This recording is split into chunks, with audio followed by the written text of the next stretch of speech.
So, last film of the night and last film of this series, we had Kill List. Absolutely love this film from 2011, not 2009 like I mentioned before. I don't know where I got 2009 from.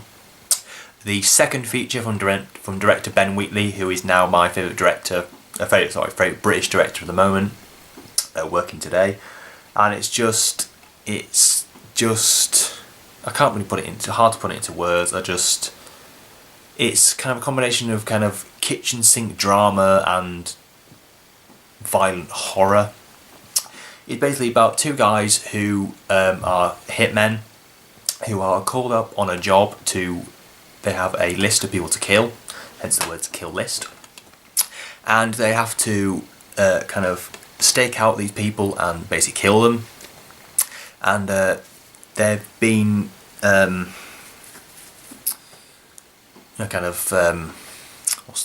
hired by this guy who's a bit kind of weird. It was a bit strange, and strange things kind of start happening. And for some reason, the people they kill are thanking them for it, and they're kind of thanking them that they've met them and stuff.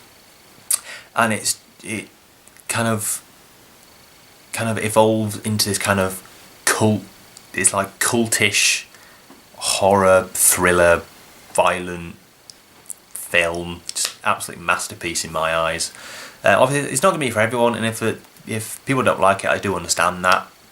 It takes a certain person to kind of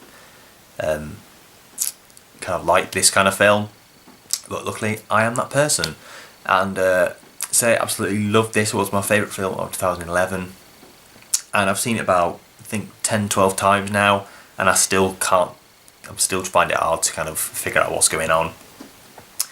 And quite violent in parts. There's a kind of a torture-ish scene in kind of the middle of it, which I can tolerate. I've got a pretty good tolerance for violence and stuff, and just a really good. I mean, it's only Ben Wheatley's second feature, and his only second feature is as good as this. I hope he continues years and years into the future. I mean, he's the only director that I know that knows, apart from like people who direct trilogies and stuff, who knows the next 3 films are going to direct. I know he's got his first US production, Freak Shift, coming out hopefully next year, and he had Sightseers in 2012, and this year he had Field in England. And yeah, like I say, I hope he lasts a long time in the world of British film. He's just a great talent, and it's everything about this film which is just great. Brilliantly shot by DP Laurie Rose, who is an absolutely amazing director of photography. I absolutely love the guy. And he also did the Stone Roses documentary this year as well. And it's just got a great visual style. I just love it. Neil Maskell is a great actor. Michael Smiley, another great actor who doesn't have kind of enough serious roles. He's kind of the comedy guy in most stuff. And so thoroughly enjoyable. People say to people, you don't more watch Kill List than experience it, which I think is a great way to put it. The film kind of spawns the thing that people call the Kill List stare, and what it is basically after you've seen the film, literally for the first time, you just basically at the end of the film you're just like this. It's just a blank staring into space with your mouth slightly open, just kind of trying to contemplate what you've just seen. It's just absolutely amazing. I love the fact that it's got its own, they call it its own thing, the Kill List stare. It's honestly just like you're just looking into space and kind of not knowing what to do with yourself. Absolutely love it. So, Kill List, like I say, favourite film of 2011. If you haven't checked it out yet, I definitely say give it a go. So if you don't like it, fair enough.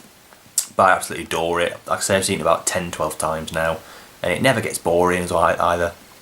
And thoroughly recommend this one. The highest recommendation for me. And that has been the last film for this episode of Halloween Horror Nights and this series called Halloween Horror Nights. So let's do a quick recap. So first up, we had the first Hostel, which was kind of ironic because last week the first film watched was Hostel 2, and this week the first film I watched was Hostel 1. Excuse me. Good film. kind of spawned the whole kind of torture porn's subgenre. I don't particularly like using the word torture porn, but that's what it is really. But decent enough, you kind of care about the characters and stuff. So first up was Hostel, and then we had Hobo with a Shotgun. Yeah, really good film. Kind of has a grindhouse style to it. Overly violent, which is doesn't take itself seriously. Like I said before, just kind of leave your brain at the door and you just really enjoy it. To kind of appreciate it for what it is. Just an ultra violent kind of fun time. So yeah, that was second up was Hobo with a Shotgun, and then after that it was Cloverfield, another favourite of mine. Well, probably my top 5 found footage films, but you know what I mean. Well, I suppose there are that many of them. You can probably make a top 20 out of them, more or less. But yeah, good film. I love the special effects in this. The CG, kind of the monster design is absolutely amazing in this. So yeah, then was Cloverfield. Then after that, it was Zombie Flesh Eaters. Sorry, wrong around. Another decent zombie film. I haven't seen too many zombie films, but this is one of the good ones. It's one of the more well-known ones as well, although you might know it by a different title.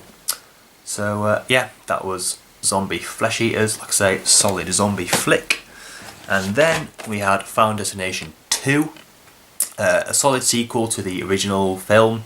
Another one that I watched last week. The original I watched last week, and yeah, one of the better of the 4 films. That is right, 4 films. 4 Final Destination films. There aren't any more than that. There are 4. There are 4. And I'll say the second one isn't my favourite one. I think my favourite one is probably 3. So yeah, that was Final Destination 2. And last up, which we just finished, well, I just finished, was Kill List. Again, I can't praise this film more. I can't say too much more about it because I'll start gushing again. So that was it. That was my selection for this week. I had 6 films. I usually do 3. I doubled up this week. I started off a bit earlier, and so I fitted in a few more. So I wasn't going to watch another one, but it was kind of, was it half 2-ish? No, yeah, half 2-ish when I finished. I thought, why the hell not watch another one?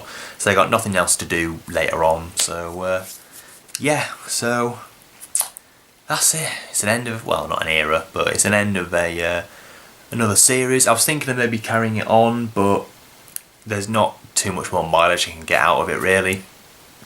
I mean, I'll see these horror films soon enough, but I will still be doing a Halloween movie marathon on Halloween night, watching all the classic Halloween horror films like Nightmare on Elm Street, Halloween, Evil Dead, Exorcist, Scream, things like that. So I'll be doing a video for that. So yeah, this one will definitely be 2 parts because there's no way I'm going to fit this in a 15-minute video. So yeah, that's about it. I think that's about it. Thinking about anything else? No. I hope you enjoyed this series. Got a good feedback on the first part, and hopefully good feedback on the other 2, and also my horror movie marathon. So thanks for watching these past 3 weeks. Well, I say 3 weeks. Yeah, 3 weeks.